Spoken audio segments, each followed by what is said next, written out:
JJK 263 leaks are here, and we already know it's gonna be on break next week, so the cliffhanger is probably monstrous. But you know what? We're in this together, so strap in, spoilers beware, and let's get straight into it.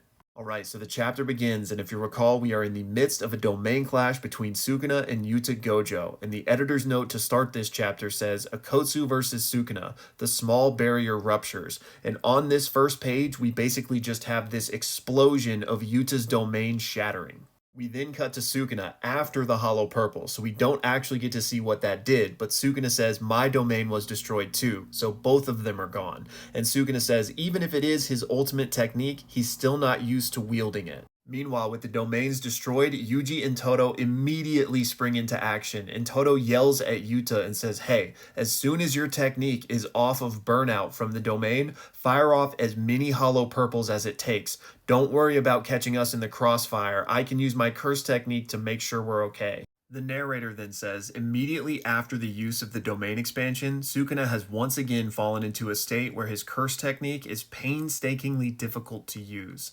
Meanwhile, Yuta just straight up collapses and falls straight on his face, and the narrator continues, Kinjaku's curse technique, copied by Akotsu, is now burned out as well following the use of the domain expansion. Before the 5-minute timer was up, usage of Kinjaku's technique was halted. We then get access to Yuta's internal thoughts while this is happening, while he is just face planted on the ground, so his consciousness is still in that body. And he's thinking to himself, damn it, since Rika is not haunting this body, I can't use the copy technique. Limitless is the only technique I have, and it's burnt out. I thought I would still be able to use Kinjaku's technique. Yuta wonders if there must have been some sort of trick Kinjaku had pulled off to be able to maintain the body swap even after using a domain expansion, which they know him to have done. And he wonders, why didn't I take any information about that in when I copied the technique? I want to be able to at least do something to help, at least deploy a barrier for Todo and Yuji's sake. We then cut back to Todo, who is thinking to himself that Yuta must have reached his limit, and then he says, I guess that's why they call him the King of Curses. Even in a situation like this, his offense doesn't let up, and here I am, distracted by Akotsu. He won't let that opening slide, and in that moment, he gets black flashed by Sukuna. But in classic Todo fashion, it barely even phases him, and he's thinking to himself, way to make us wait, I wasn't ready to give up the spotlight yet, in reference to the domain clash kind of interrupting Yuji and Todo jumping Sukuna earlier. Todo then thinks to himself about Akotsu and that bundle of cursed energy that was the domain, and how that just shattered, spreading fragments of it everywhere, which makes this the perfect stage for Boogie Woogie to shine, because Todo can swap with all of those different shards. We then have a gorgeous double spread of Sukuna surrounded by a tornado of Yujis, a Yuji every direction due to how much Todo is swapping him, and Yuji is locked and loaded in every single one in basically this position. Yuji is on absolute demon time, and he says, I'll do it as many times as it takes. Wake up, Megami. And he starts screaming dismantle, and Sukuna's like, what the hell is happening? He's selectively choosing the target of his technique. He's firing dismantle after dismantle directly at the barrier between me and Megami's soul.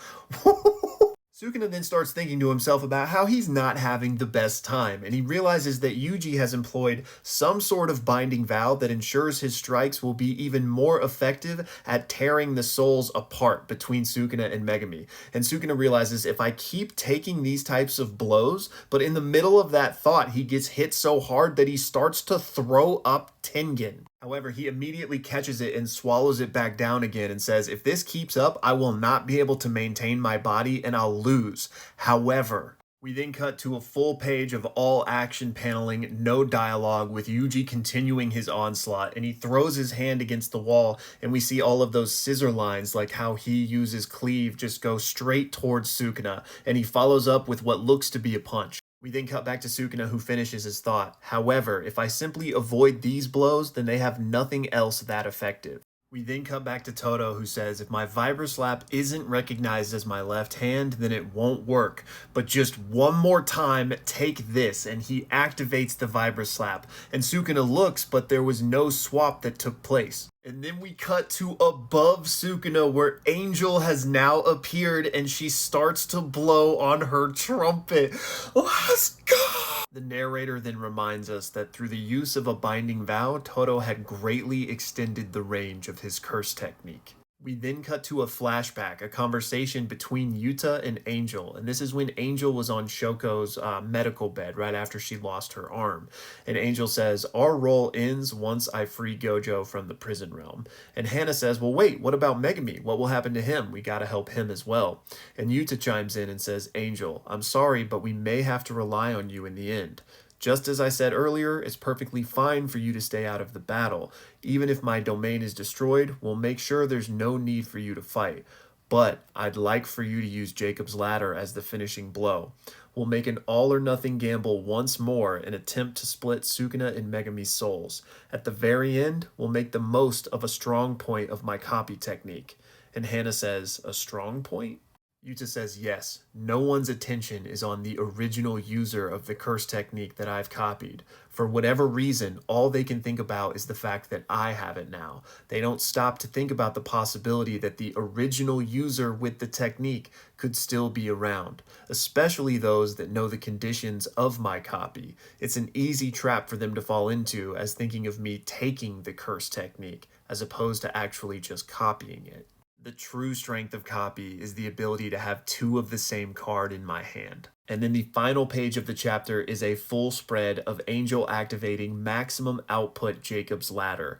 And the editor's note says, at the 11th hour, they play their trump card. Where will this battle to the death go next? And oh yeah, we got one more oh shit panel from Sukuna right before that happened. Okay, I gotta catch my thoughts because what an insane chapter. I absolutely loved it. But like I mentioned, we do have a break that is confirmed, which means chapter 264 won't be until July 24th, I believe. I will obviously keep you guys updated if that changes, but we gotta go back into a little bit of Lobotomy Kaisen. But you know what? I'm not mad about it, especially with JJK ending this year. Let's make it last, right? Plus, Gege get back to 100% health. Although, I don't know if this break has anything to do with his health. It might just be a normal break. But anyways, this chapter, holy shit. Yuji just tossing dismantle after dismantle straight at the barrier between their souls. That was so peak. I mean, he literally made Sukuna throw up Tengen. That is insane. And that's kind of like a win condition right there. Well, not like a win condition in the fight, but a way to prevent the merger, I should say, which it's interesting that Gege threw that in there. It might have just been to show how much damage he was doing, but it might have been to set something up as well. In any case, though, I kind of selfishly just want the merger to happen, so we'll see. But man, that and then Angel coming back, that was so unexpected for me. I loved that moment. And I also loved that it was kind of the same plan with Inumaki, the way Sukuna wouldn't expect that copied technique's original owner to show up. They're just really doubling down, but it seemingly worked both times. But on the plan, just like the Hollow Purple at the end of 262 Part 2, I don't expect this Jacob's Ladder to like win the day for them. Perhaps it will be that final nail to actually split Megami and Sukuna, and then what does that mean for Sukuna?